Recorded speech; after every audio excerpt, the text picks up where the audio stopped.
Hey everyone, welcome back to the channel. I'm excited because today we're embarking on a celestial journey to explore the constellations of the Zodiac. For millennia, humans have looked up at the night sky and found patterns in the stars. Cultures all over the world have woven stories and myths around these constellations, and today, we're diving deep into those stories. Get ready to learn how to find these stellar masterpieces in the night sky, and who knows, maybe you'll even discover a new favorite constellation. Our first stop takes us to Aries, the Ram. Aries is one of the oldest recognized constellations dating back to the Babylonians. This constellation is best seen in the late winter and early spring, so if you're looking for a reason to brave the cold, bundle up, grab your telescope, and head outside. To find Aries, look for a faint, crooked line of stars. The brightest star in Aries is Hamal, a giant star over twice the size of our Sun. Even though Aries is relatively faint, it holds a special place in astronomy. It's located near the point where the Sun crosses the celestial equator, marking the vernal equinox, the beginning of spring in the northern hemisphere. So next time you're out stargazing in the early spring, remember to give a nod to Aries, the celestial ram. Our next stop takes us to Taurus, the bull, a prominent constellation visible in the northern hemisphere during the winter months. Taurus is easy to find thanks to its V-shaped cluster of stars known as the Hyades. Follow the horns upwards to find Aldebaran, the bull's fiery eye. Aldebaran is a red giant star nearing the end of its life cycle. Next up, we're visiting Gemini, the twins. Visible in winter and spring, Gemini is marked by its brightest stars, Castor and Pollux. These stars represent the twins' heads, with their bodies in parallel lines of fainter stars. In Greek mythology, Castor and Pollux were twin brothers with different fathers. Castor was mortal, son of King Tyndareus, while Pollux was immortal, son of Zeus. Heartbroken by Castor's death, Pollux begged Zeus to share his immortality. Zeus placed them together in the sky for eternity.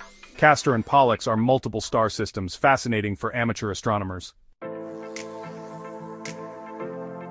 Our celestial journey now takes us to Cancer, the crab, a faint but fascinating constellation best seen in the spring. Finding Cancer can be a bit tricky as its stars are not particularly bright, but don't let that discourage you.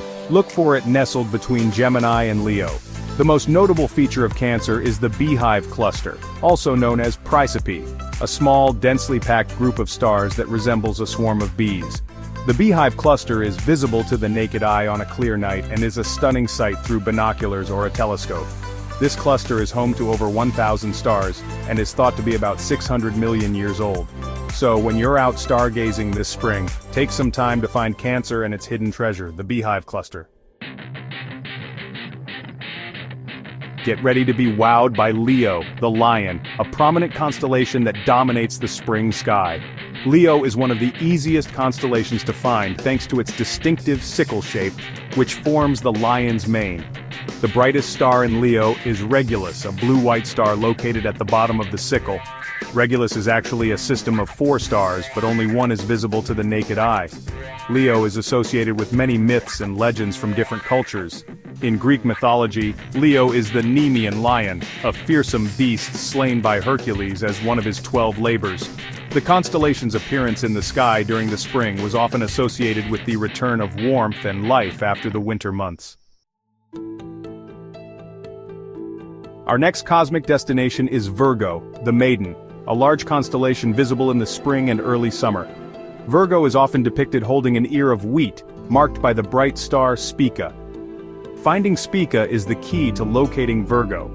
Follow the arc of the Big Dipper's handle to Arcturus, then continue to Spica. Spica is a binary star system, appearing as one star to the naked eye. Virgo is also home to the Virgo cluster, a massive collection of galaxies. It's a reminder of the vastness of the universe. Next, we're tipping the scales with Libra, a faint but intriguing constellation visible in the summer sky. Libra is located between Virgo and Scorpio, and represents the scales of justice held by Astrea, the Greek goddess of justice. Libra is the only zodiac constellation that's not represented by a living creature. Instead, it's an inanimate object, which adds to its mystique. To find Libra, look for a faint rectangle or a set of scales formed by its 4 brightest stars. While Libra's stars may not be as bright as some of its celestial neighbors, it's still a worthwhile constellation to seek out on a clear summer night. Prepare to be stung by Scorpio, the Scorpion, a striking constellation that graces the summer sky with its presence. This constellation is easily recognizable thanks to its bright red star Antares, which marks the Scorpion's heart. To find Scorpio, look for a curved line of stars that resembles a scorpion's tail, with Antares glowing menacingly at its tip. Antares is a red supergiant star nearing the end of its life. It's one of the largest stars visible to the naked eye, with a diameter over 700 times larger than our Sun.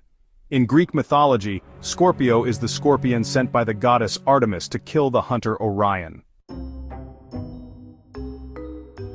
Our celestial voyage now takes us to Sagittarius the Archer, a constellation best known for its distinctive teapot shape.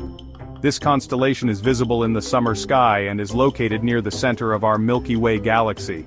To find Sagittarius, look for a group of stars that resemble a teapot, with the Milky Way appearing as steam rising from its spout. While Sagittarius may look like a simple teapot, it's actually a powerful archer in Greek mythology. Sagittarius is often depicted as a centaur, a creature with the upper body of a human and the lower body of a horse, aiming his bow and arrow towards the heart of Scorpio. Get ready to dive into the cosmic waters with Capricornus the sea goat, a faint but fascinating constellation visible in the late summer and early fall. This constellation is often depicted as a creature with the head of a goat and the tail of a fish. Finding Capricornus can be a bit challenging, as its stars are not particularly bright, but if you look for a faint triangle of stars, you're on the right track. The most notable star in Capricornus is Deneb Algedi, a white giant star located at the tip of the sea goat's tail. Capricornus is associated with the winter solstice in the northern hemisphere, as the sun appears to enter the constellation on the shortest day of the year. So next time you're out stargazing in the late summer or early fall, see if you can spot the elusive sea goat. Next, we're pouring knowledge with Aquarius, the water bearer, a constellation visible in the fall sky. Aquarius is often depicted as a young man pouring water from an urn. To find Aquarius, look for a faint pattern resembling a water jar or a zigzag line of stars. The most notable star in Aquarius is Sadal Suud, a yellow supergiant star located at the water bearer's right shoulder. In Greek mythology, Aquarius is associated with Ganymede, a handsome young man who was abducted by Zeus to become the cupbearer of the gods. Last but not least, we arrive at Pisces, the fishes, a constellation that graces the fall sky with its subtle beauty. Pisces is typically depicted as two fish swimming in opposite directions, connected by a cord. To find Pisces, look for a faint circlet of stars that forms the head of one of the fish. The other fish is represented by a fainter line of stars extending to the west. While Pisces may not have any particularly bright stars, it's still a rewarding constellation to locate, especially if you're up for a celestial challenge. And there you have it, all 12 constellations of the Zodiac and how to find them in the night sky. Remember, the next time you're gazing up at the stars, you're not just seeing points of light, but echoes of ancient myths and legends passed down through generations. Each constellation has its own story to tell, and now you have the tools to uncover their secrets. So get out there, explore the cosmos, and see what wonders you can discover. And if you ever get lost, just remember to look for the familiar patterns of the Zodiac to guide you. Happy stargazing, and don't forget to subscribe for more celestial adventures.